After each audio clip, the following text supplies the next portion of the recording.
What's up? My name is Leslie, and okay, I've dreamt of being a lot of things. Okay, in kindergarten, I remember I really wanted to be a firefighter. I wanted to be a traveling storyteller at one point. I thought I was gonna be a singer-songwriter at one point. I also thought I was gonna build portable classrooms, also maybe a graffiti artist. Sorry, God, for all the buildings I ruined. And then I went to college for speech therapy.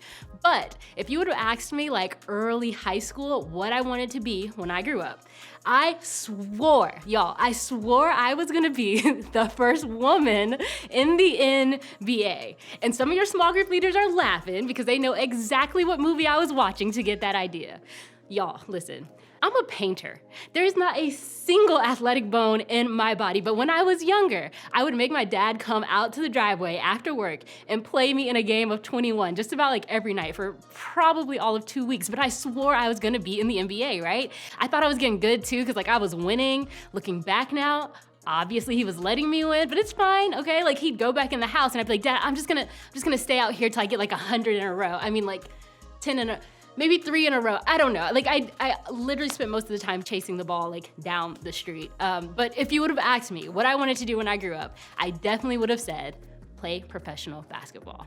And over time, my hoop dreams deflated as I realized that I just didn't have that kind of talent, okay? But hey, you know, dream big. And so I know some of you have also had that same question, right? How many of you have been asked, what do you wanna be when you grow up? Right? And you've probably had all types of answers when you were a little kid. But now that you're in high school and thinking about what happens next, whether that be college or taking a gap year or going to the workforce or joining the military, see, chances are that this question is on your mind now more than ever, right? These days, grown up is right around the corner, and you're probably feeling some kind of pressure around like how to answer it. But the problem is, we don't actually feel grown up enough right now to have all of this figured out, right? The question feels so much more complicated now than it did when you were 5 years old. Why? Well, it could be a number of reasons. Like there are so many things that you're interested in, right? With so many potential directions that we could go, how are we supposed to decide which one we should take?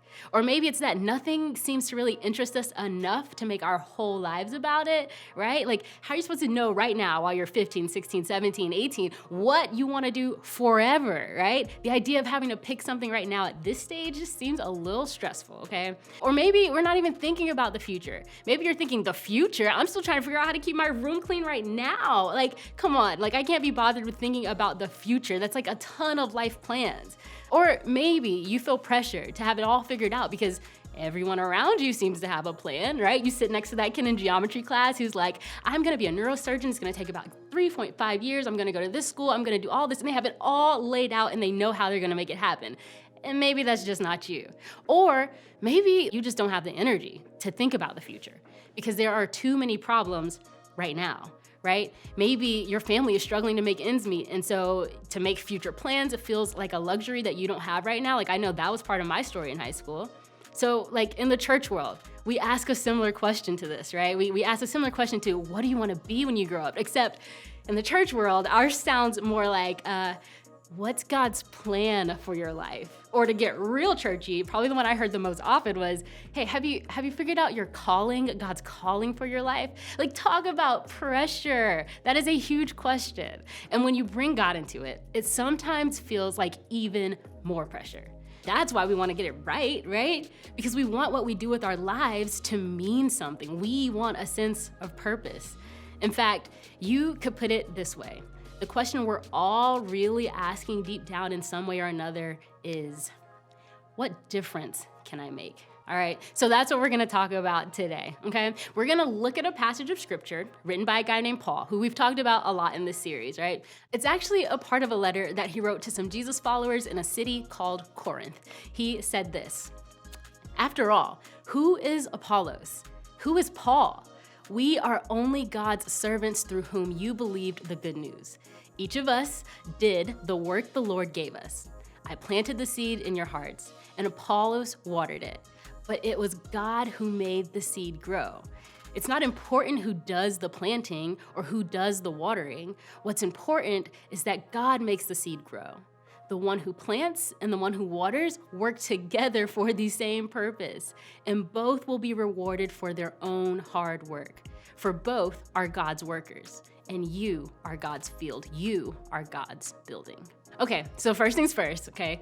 Hello, who is this Apollos guy, okay? Well, Apollos was another church leader, like Paul. He was actually very, very well known. And in fact, they were both so popular that people would go around and brag about whether they were Team Apollos or Team Paul, right? They would be bragging and they'd kind of make it really clear whose team they were on. And Paul and Apollos would be like today's TikTok influencers, kind of like if you were like, oh, I only mess with these people, not these people.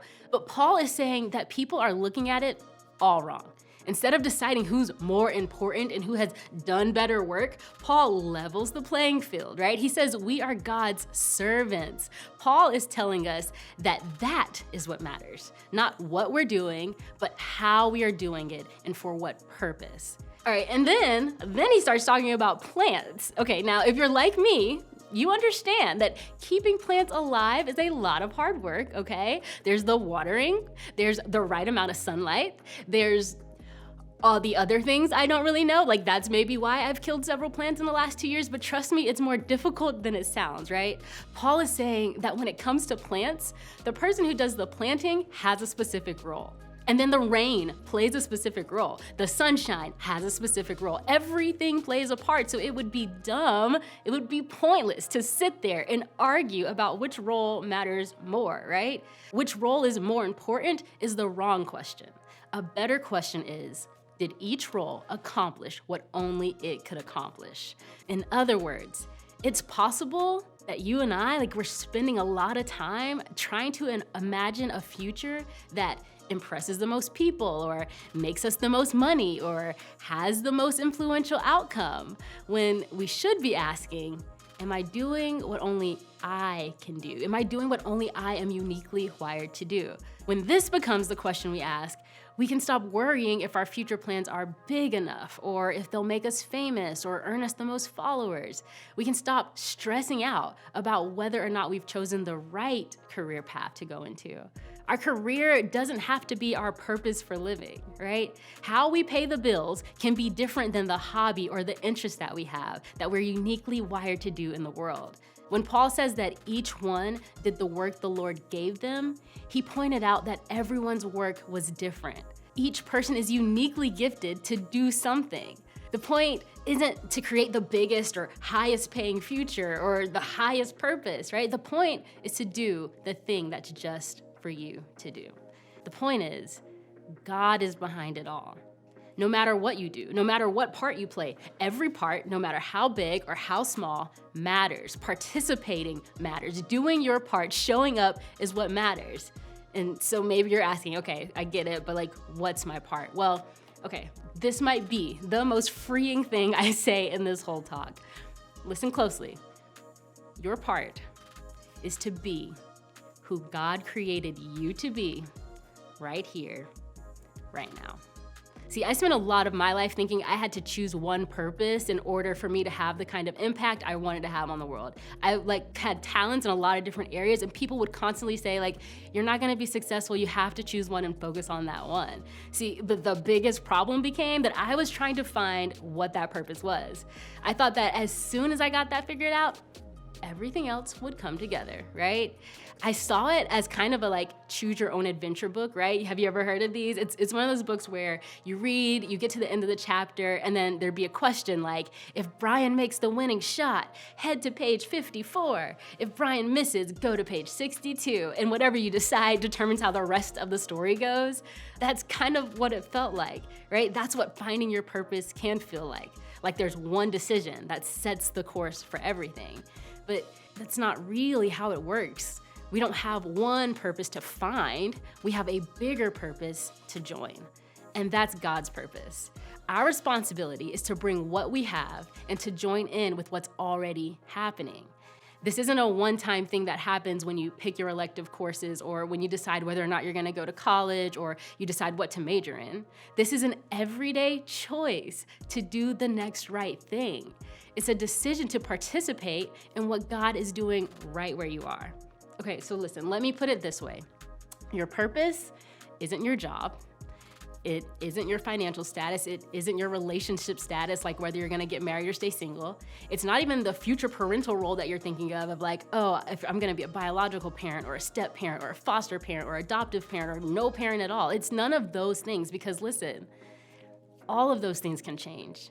Some of those things may or may not happen to you. You may or may not even want those things. But you can still have purpose, right? You can have purpose whether you are unemployed or whether you are the CEO, okay? You can have purpose if you change jobs a dozen times over the course of your life, or if you stay in the same place and retire from the same job, right? You have purpose if you get married or if you don't, if you have kids or if you don't. God's purpose isn't tied to the labels that you wear. The point is, are you using what you have wherever you are right now to do what only you can do? See, I hope you feel the freedom when you hear that there isn't one thing you have to discover to make or break your purpose. Your purpose, God's plan for your life, it's not this one magical thing, right? It's to participate by doing what you are certain that God wants you to do. And that is not a mystery, right? What does participating in God's purpose look like for you right here, right now? Well, it may be a lot simpler than you think. And it may still be challenging, but it may be things like being kind to people in your class, like all people in your class, yes, even him, even her, all people in your class. It may be showing up on time and working hard in practice. It may be helping your family by getting a job or making sacrifices when things get tight financially. It may be seeking out opportunities to help others. And it may be showing respect and honor to those above you and below you, right? You could say it this way. Let's just simplify it, right? Your purpose is to love. Love God, love people, and love life. Doing that exactly where you are in the way that only you can do is exactly what God wants for you. And love is possible no matter what path you choose. You can have purpose before you have a career, a plan, or a way forward. You can have purpose every day by joining in what God says He's doing. Because God is always in the business of making the world better, of making the world right. And that's a story that we can join right here, right now. Like, think of it this way. You think about the big picture of all the things happening in life, you need to understand this. You matter more than you think.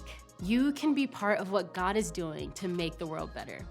It doesn't mean we'll get everything we want in life. It doesn't mean that everything will work out in the way that we want. When we talk about God making the world better, it doesn't mean that God will make our bank accounts bigger or increase the number of likes and follows on our social media. We're talking about a bigger version of better, right? God's better means that we play a part in making the world around us better with love and actions. And to participate, we have to first pay attention to what He's doing to even know how or where to join in. Like, look around. It's already happening. All you have to do is take part. Imagine if we all began to realize that we matter more than we think, that our role in the big picture matters. What if we had confidence in doing our part, which is to be who God created us to be right here, right now? What if we found purpose in showing as much of His love to the world as we possibly can? Wouldn't that be a world that you'd want to live in? So as we wrap up this series, I hope you know that whatever big questions you have, you don't have to deal with them alone. That's why we have small groups and small group leaders, because we don't want you to think that you have to ask questions and try to find the answers. See, life's biggest questions deserve better answers.